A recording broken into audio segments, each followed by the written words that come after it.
సమస్త ఉపదేశములలోను సమస్త జ్ఞానములోను ఐశ్వర్యవంతులైతిరి కనుక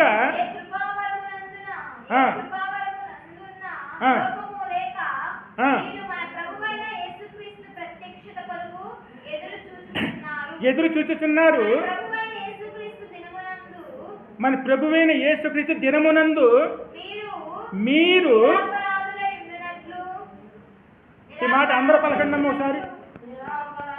మేమందరము నిరాపరాధులా ఉండునట్లు అంతము వరకు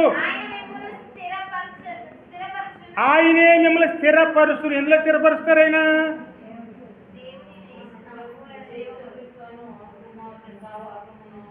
అమ్మా